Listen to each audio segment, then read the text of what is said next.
최근 부산경찰이 음주운전 단속 방식을 개선한다고 밝혔습니다.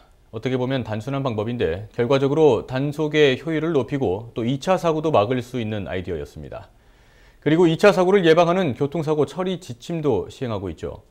운전자뿐만 아니라 모든 시민들의 안전을 위한 이런 개선책들이 어떻게 시행되고 있는지 알아보겠습니다. 부산지방경찰청 교통과 이윤직 팀장 나와 있습니다. 안녕하십니까? 네, 안녕하십니까? 예, 반갑습니다. 자, 먼저 부산에서 한 해 교통사고가 얼마나 발생하는지부터 좀 짚어보지요. 일단 작년 16년 기준으로 예. 봤을 때 교통사고 발생이 12,000여 건이 났었고 예.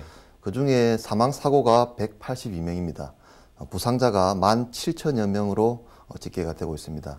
특히 그 사망자 182명이라는 숫자가 저희들한테는 좀 의미가 큽니다. 계속 줄여 나가야 되는 그런 숫자입니다. 이 전년도하고 비교하면은 어떻습니까? 지금 현재는 전년도하고 동기간으로 대비를 했을 때는 예. 거의 비슷한 수준입니다. 유형 그 원인이 있을까요? 교통사고 원인이? 예, 주로 이제 저희들이 교통사고 원인을 뽑는 게 예. 안전운전 불이행으로 꼽고 있습니다. 안전운전 불이행이 한 68%, 예. 이 사망사고 기준입니다. 사망사고 기준을 봤을 때 가장 많은 부분을 차지하고 예. 다음으로 이제 신호 위반이 약 13%, 중앙선 침범이 6%, 그 뒤를 이어서 뭐 보행자 보호 위반이라든지 과속 기타 순으로 이렇게 들어가고 있습니다. 이 182명 사망자 중에 가장 큰 비중을 차지하고 저희들이 가장 신경을 쓰는 부분은 보행자 사망사고입니다. 보행자가 무단횡단이라든지 예. 그를 통해 가지고 사망한 숫자가 지금 작년 182명 중에 86명으로 46%를 가장 많은 비중을 차지하고 있습니다. 얼마 전에 나온 자료를 봐도 3년간의 그 교통사고 비율을 봤을 때 예. 보행자 그 사고가 상당히 많았다 그런 예. 결과도 나오긴 했는데. OECD 가입국 기준으로 봤을 적에도 선진국 대열에 저희가 들어가기에는 아직까지 여러 가지로 많이 부족한 통계입니다. 예. 예. 자, 일단 뭐 경찰청 차원에서도 교통사고를 줄이기 위한 다양한 대책들, 그런 개선책들을 많이 추진하고 있는데요. 좀 하나씩 짚어보죠. 먼저 음주 단속 방식, 얼마 전에 이렇게 좀 바꾸겠다라고 밝혔습니다. 예. 어떤 식으로 바뀌는 거지요?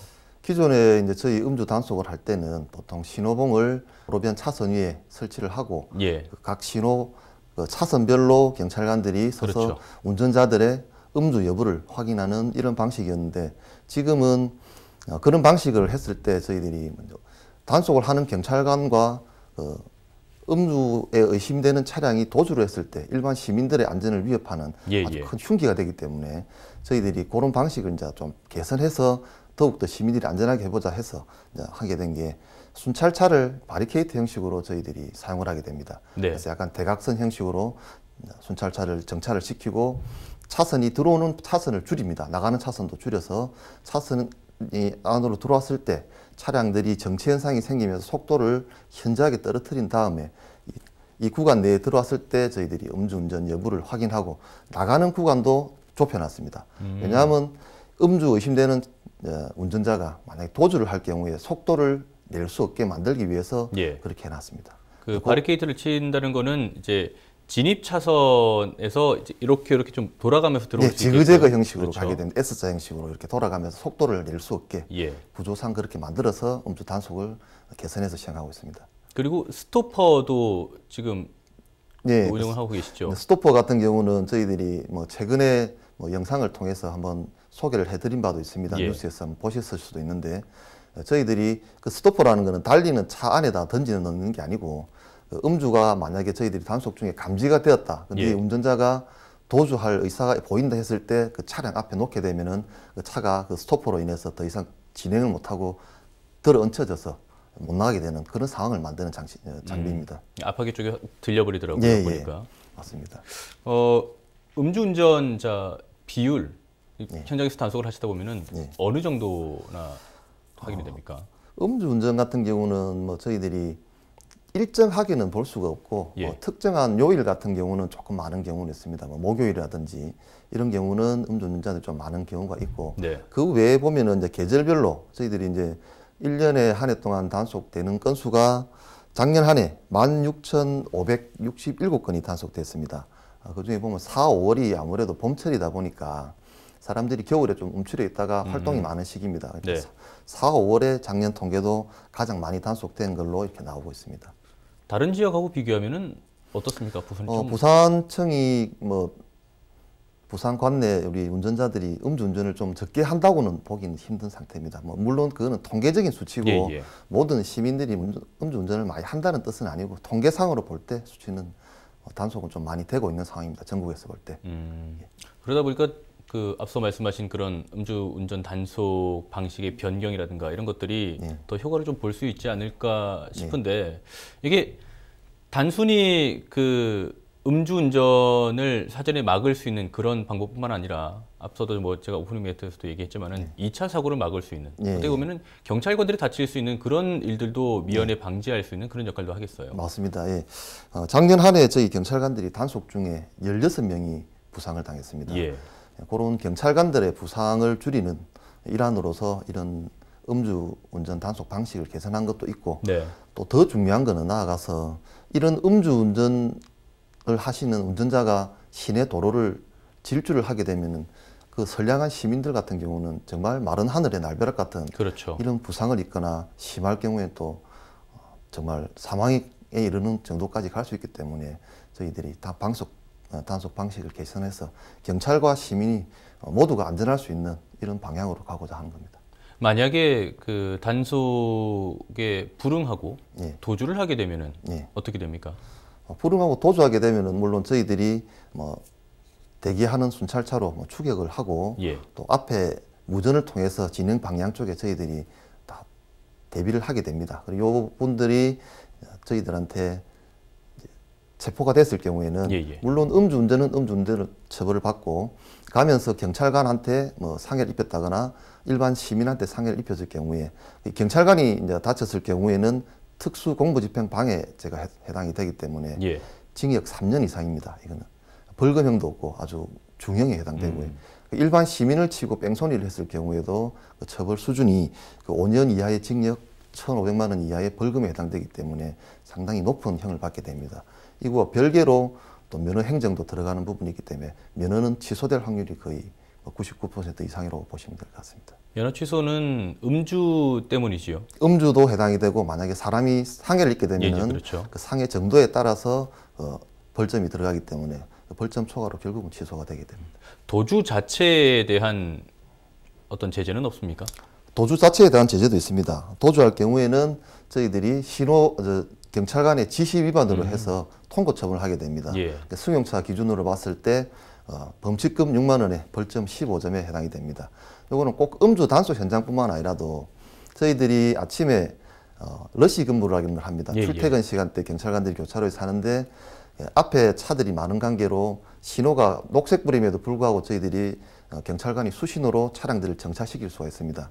그 교차로가 확보가 돼야 다른 방향의 진행 방향의 차들이 진행을 하기 때문에 그런 경우에 그런 수신호를 만약에 어기시더라도 똑같은 처벌을 또 받게 됩니다. 그거는 참고를 해주시면은 도움이 될 것 같습니다. 이 현장에서 이런 음주 단속이라든지 이런 일을 하시다 보면은 상당히 많은 유형의 운전자들을 만나실 텐데 좀 힘든 유형이 있습니까?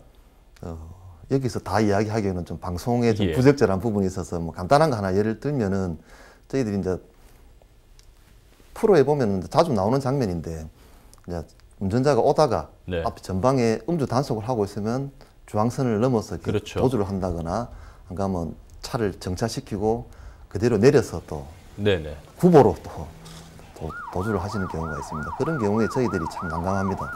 차량을 무리하게 추격을 하기에는 또 선량한 시민들이 다칠 수도 있고 그렇다고 도주하는 차량을 그대로 두기에도 어렵고 그런 좀 딜레마가 있습니다. 그래서 저희들이 뭐 안전한 방법으로 차량을 추격하면서 무전으로 앞에 공조를 통해서 잡는 방법을 쓰고 있습니다. 어쨌든 그 상황에 맞게끔 또 적절한 방법을 예, 찾으시겠죠. 예. 음주 단속 뭐 앞서도 이제 경찰관들의 2차 사고라든가 시민들의 그런 사고라든가 말씀을 하셨는데 음주 단속 때뿐만 아니라 일반 교통사고에서도 2차 사고가 많이 발생을 하지 않습니까? 예, 맞습니다. 저희들이 뭐 간단한 사례를 들어보면은 작년 8월 달에 예. 우리 동서 고가도로 시외 방향 학장 램프 부근에서 이제 그날 비가 오는 날인데 빗길에 사고가 있었습니다. 그 사고 현장에서 우리 사이카 순찰대에서 네. 사이카 2대가 나가서 현장 조치를 하고 사이카 한 대는 전방에서 2차 사고를 막기 위해서 이렇게 조치를 하려고 하는 찰나에 그 차들이 오면서 오는 차 중에 하나가 미끄러지면서 예. 경찰관들을 충격해가지고 허리 부상을 입고 상당한 기간 치료를 받은 사례도 있습니다. 그러면은 그렇게 사고를 당한 경찰관에 대한 뭐 피해 보상이랄까요? 그러면은 피해 보상보다는 치료 위주고 뭐 공상으로 그렇죠. 이제 처리를 되니까 예. 그 정도고 될 수 있으면 안 다치는 게 최고입니다. 저희들이 뭐 아무리 공무원이고 여러 가지로 국가에서 뒷받침이 된다고 하지만은 그걸 또 넘어서는 부분이 있기 때문에 일단 경찰관도 안 다치고 시민도 안 다치는 게 가장 최우선으로 해서 저희들이 현장 활동을 하고 있습니다. 사실 도로라는 게 그 운전자 한 명이 쓰는 공간이 아니라 여러 운전자가 같이 공유하는 공간이다 보니까 맞습니다. 예. 어쨌든 사고가 나면은 즉각적인 대처도 필요하겠고요. 예. 그리고 그렇다고 해서 또 도로에 그냥 둘 수는 없지 않습니까? 예, 일반 맞습니다. 운전자들은 실제로 교통사고가 발생을 했을 때 예. 어떻게 대처하는 게 가장 안전하고 적절하겠습니까?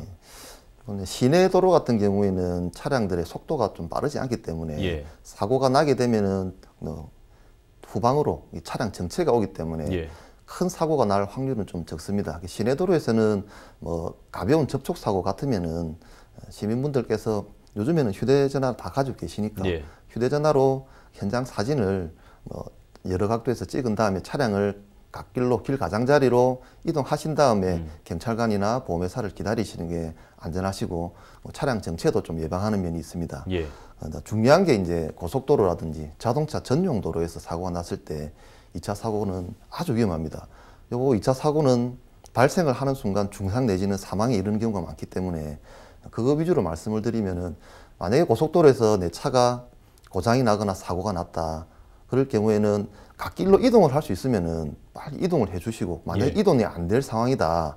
차량이 고장이 나서 움직이지 않는다. 그럴 경우에는 차량에 있는 등은 다 켜셔야 됩니다. 전조등, 실내등, 비상등, 켤 수 있는 등은 다 켜시고 네. 그 모든 차량에 보시면은 안전삼각대가 신차가 출고될 때 다 들어 있습니다. 그렇죠. 그거를 차량 후방으로 설치를 한 다음에 빨리 도로 밖으로 나가셔야 됩니다. 특히 고속도로는 아주 위험하기 때문에 저희들이 뭐 블랙박스 영상이라는 이런 거 보면은 순식간에 차가 옵니다. 고속도로는 워낙 속도가 빠르기 때문에 한 번씩 보면은 고속도로에 서가지고 전화 통화하시는 분들이 있습니다. 차량 고장 계시죠. 신고를 한다거나 예. 뭐 112 신고를 한다고 해서 아주 위험합니다. 무조건 차량의 모든 불을 켜고 도로 밖으로 나가신 다음에 조치가 될 때까지 기다리시는 게 가장 안전합니다. 도로 밖이라고 하는 거는 어쨌든 갓길도 넘어서서 네, 도로 밖으로 넘어서서 나가시는 게 아예 제일 안전 안전하죠. 펜스 밖으로 나가셔야 됩니다. 예, 알겠습니다. 자, 우리의 뭐 교통 안전이라든지 전반에 대해서 얘기를 하고 있는데요. 예.